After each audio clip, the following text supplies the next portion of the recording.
Take a second and picture this. Caitlin Clark pushing the fast break, defenders scrambling, the crowd holding its breath. She rises at the arc, then fires a laser inside to a 6 feet 4 inches force who can block shots, stretch the floor, and guard every position. That player? Alena Smith, co-defensive player of the year, and one of the most versatile bigs in the game. Now here's the twist. She's officially open for business. Smith isn't just testing the waters, she's hunting for the perfect fit. And if you've been paying attention to what the Indiana Fever are building, you can feel the momentum. This isn't random, it feels inevitable. So let's be real. The question isn't if she wants Indiana. It's whether Indiana can actually afford her. Because if they can, everything changes. What's up, everyone? Welcome back to WNBA Pro. This might be the biggest free agency breakdown of the offseason. Let's dive in. All right, WNBA free agency underway. And boy, oh boy, the priority signing is already out there. It's a shark in the water that goes by the name Alena Smith. I believe she wants to join the Indiana Fever. Before we even get into contracts, salary caps, or front office chess moves, you need to understand exactly who Alena Smith really is. Because if all you know is that she played for the Minnesota Lynx, then you are missing one of the biggest stories of this entire free agency cycle. Let's start with the headline. Smith is the 2025 WNBA Defensive Player of the Year. And she didn't just win it, she shared it with Aya Wilson of the Las Vegas Aces. Yes, that Aya Wilson, the most dominant force in women's basketball today. Both players received 29 votes from a panel of 72 media members, marking the first time in WNBA history that this award has been shared. That alone tells you the level Smith has reached. She is not just good, she is operating at the very top of the sport. But the numbers make it even clearer. In 2025, Smith started all 42 games she played. She averaged 9.6 points, 5.1 rebounds, and 2.9 assists per game, along with 1.3 steals and a career-high 1.9 blocks. And those blocks? They weren't just impressive, they were historic. She recorded 80 total blocks on the season, setting a Lynx franchise record and posting the 8th highest single-season block total in WNBA history. Efficiency? Elite. Smith shot 48.5% from the field, playing a key role in anchoring the Lynx to the #1 defensive rating in the league at 97.5. But the real story is what happened when opponents tried to score on her. When Smith was protecting the paint, opposing players shot just 39.2%. From beyond the arc, when she was the closest defender, that number dropped to 32.4%. Think about that for a second. When she closed out on a shooter, they were essentially shut down. That is not just defense. That is complete disruption. That is a player who doesn't just contest shots, she erases them. And here's what separates her from traditional rim protectors. Smith isn't just camping in the paint waiting for drivers. At 6 feet 4 inches, she is one of the most versatile defenders in basketball. She can switch onto guards on the perimeter without hesitation. She can chase shooters through screens, recover instantly, and still rotate back to protect the rim. She can block shots from the weak side one possession and contest a 3 on the next. Then she turns around and impacts the offense too.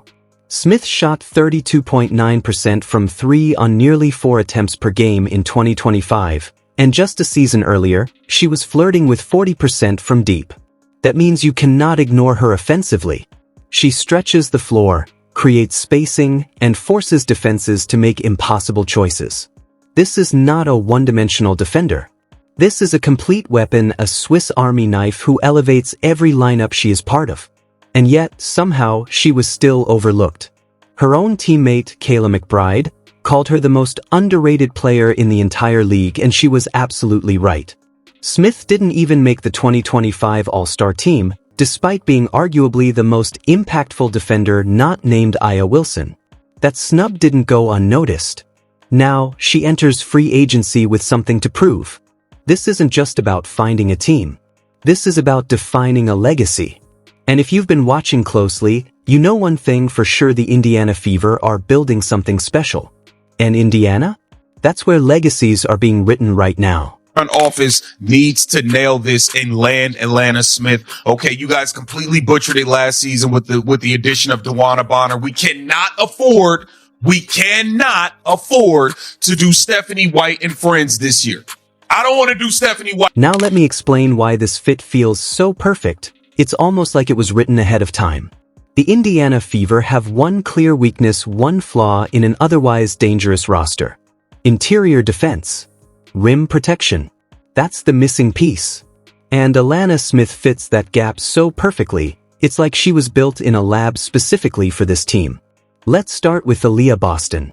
She's an incredible talent, elite scorer, strong rebounder, high IQ passer. But at 6 feet 1 inch, she's not a true rim protector. That's not her role, and it shouldn't be. Boston thrives facing up, facilitating and controlling the game offensively.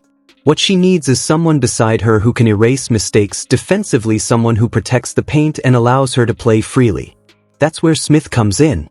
Now imagine that front court. Boston handles the offense, scoring, rebounding, playmaking from the high post. Smith anchors the defense, blocking shots, switching onto guards, and stretching the floor with her shooting. Together, they create a two-way force that checks every box. Scoring, defense, spacing, versatility. That's not just a solid pairing, that's a championship-level frontcourt. Look around the league. The Las Vegas Aces dominate with Aya Wilson leading the way. The New York Liberty counter with Jonquil Jones and Breanna Stewart. Every contender has that elite frontcourt presence. Indiana could have Boston and Smith. That's a duo capable of going toe-to-toe with anyone in the league. No debate. But this isn't just about the frontcourt, it gets even more dangerous when you factor in Caitlin Clark. Clark is the best passer in women's basketball. Her vision is on another level. She creates angles that don't exist for other players. But to maximize that ability, she needs teammates who understand movement, spacing, and timing. She needs players who can finish. Smith is exactly that. She can set a screen and pop out for three. She can roll hard to the rim and finish through contact. She runs the floor in transition and puts herself in perfect positions. As a pick-and-roll partner, she is a dream fit for Clark because she can do everything: shoot, cut, roll, and read the defense in real time. And defensively, Smith changes everything. With her protecting the rim, players like Lexi Hull and Sophie Cunningham can play more aggressively on the perimeter. They can pressure ball handlers, jump passing lanes, and take risks knowing there's a safety net behind them.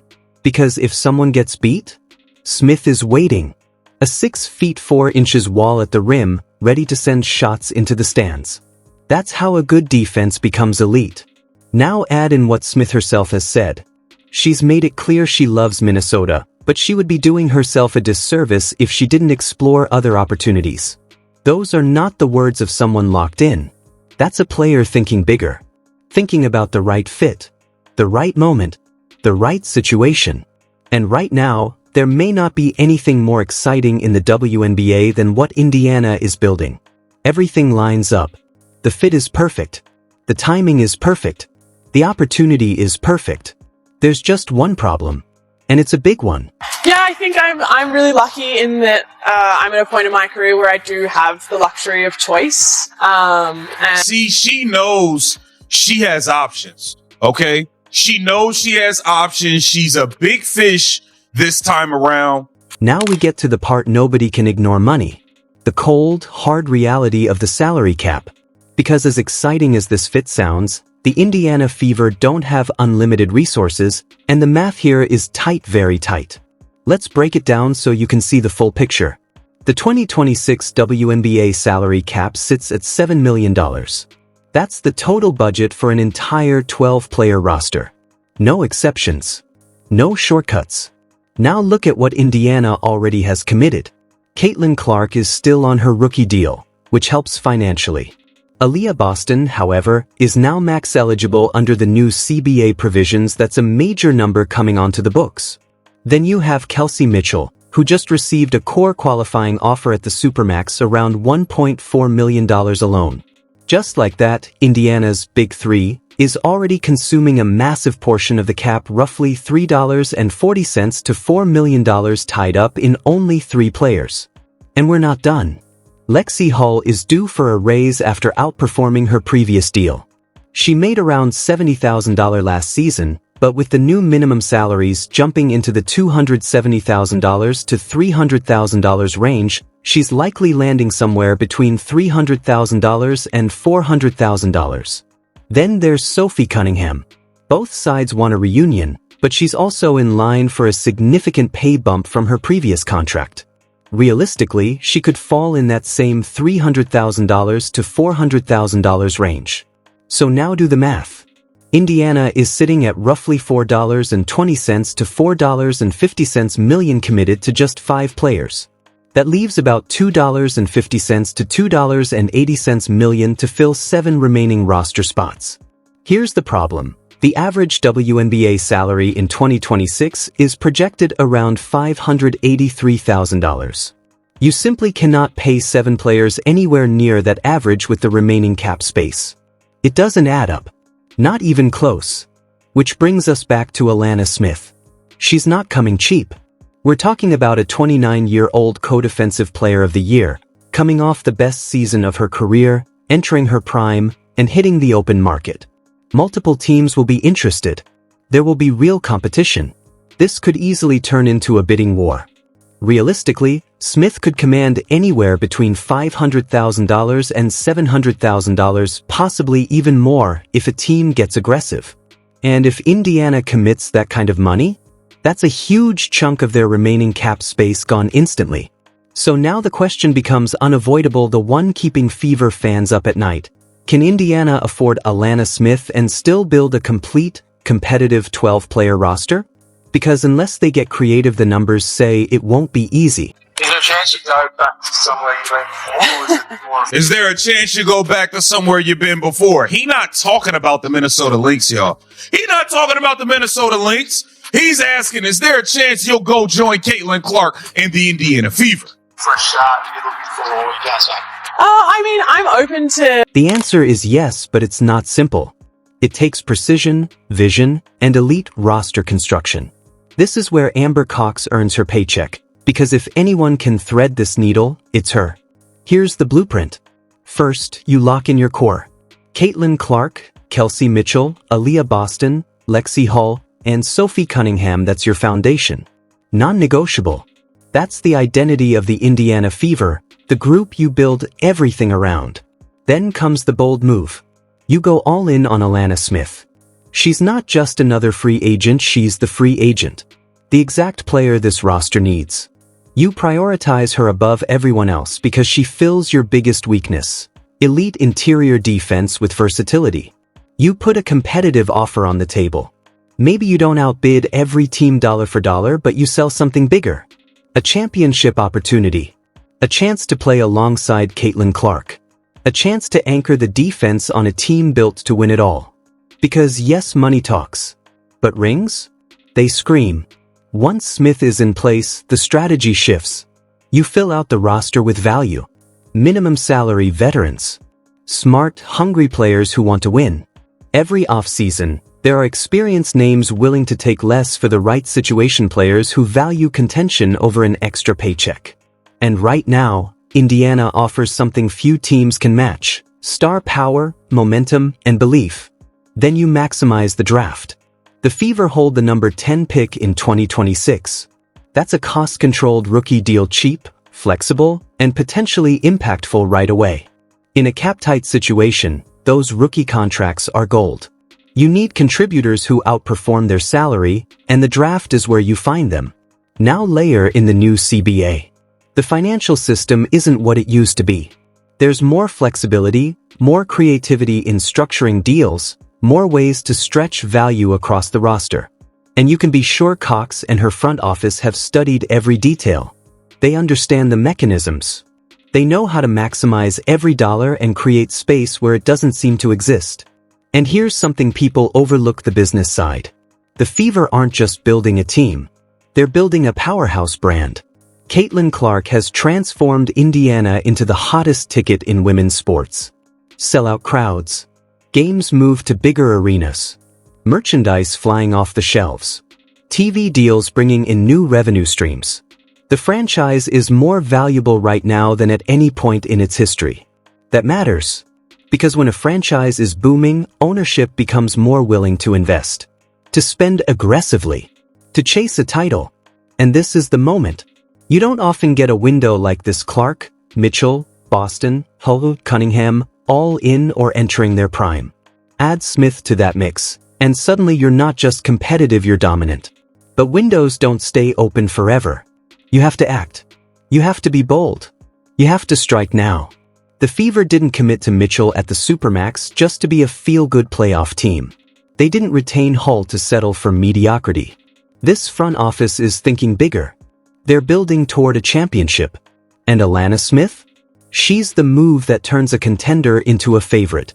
Offensively. Of course, the question with Indiana when it comes to the roster construction is cost. It remains to be seen what free agents will command on the market with the $1.4 million Supermax commitment to Mitchell on top of the money allocated to Boston, Caitlin Clark, and other players. The front office. So let me lay it out one final time because I want everyone watching, every fan, every analyst, every GM in this league to fully understand what the Indiana Fever are about to become if they pull this off.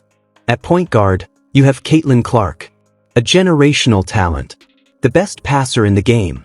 Even in a shortened, injury-hit season, she averaged 16.5 points and 8.8 assists in just 13 games.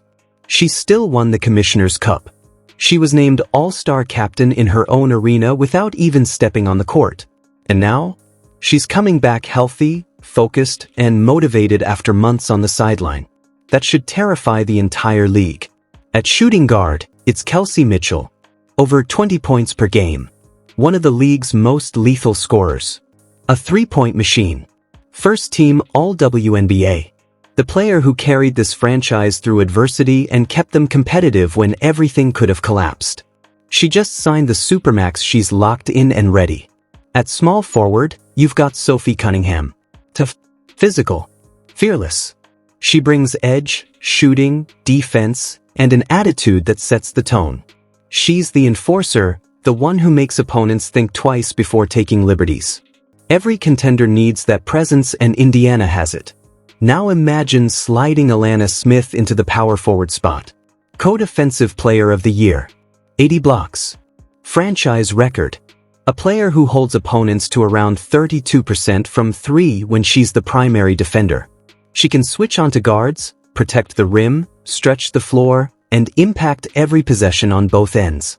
She fills the one true weakness this roster has, and she's entering free agency ready for something bigger. At center, it's Aaliyah Boston. All-star, leader, clutch performer. A player who can score, rebound, facilitate, and control the game in critical moments.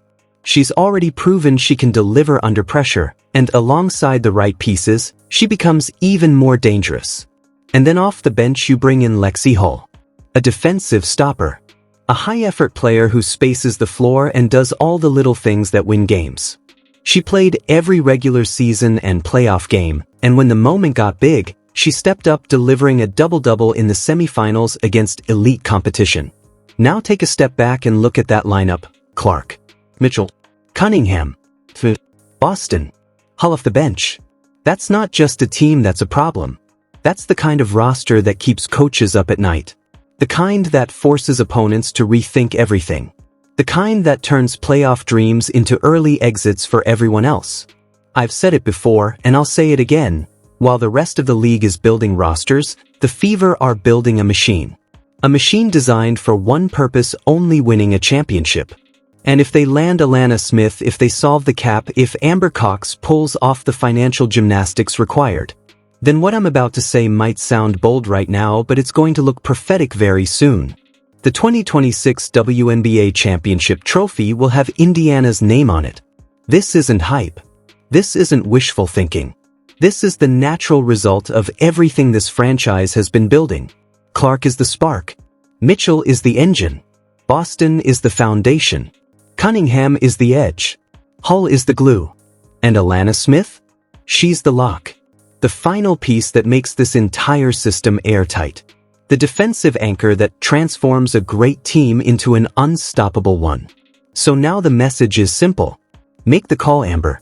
Find the money. Get it done. Because the rest of the league isn't standing still. Other teams want Smith. Other teams have cap space. But no one else can offer what Indiana can. No one else has Caitlin Clark. No one else has this momentum. No one else has this energy, this culture, this fan base that turns every game into a playoff atmosphere. Smith wants the best fit. The best fit is Indiana. And the Fever need to move heaven and earth to make it happen. That's it for today on WNBA Pro. If you believe Indiana should go all in for Alena Smith, smash that like button and let it be known. Drop your take in the comments. Can they afford her? Should they go all in? Or is there another move out there? Let's hear it. And if you haven't already, subscribe to WNBA Pro, hit the bell, and don't miss what comes next.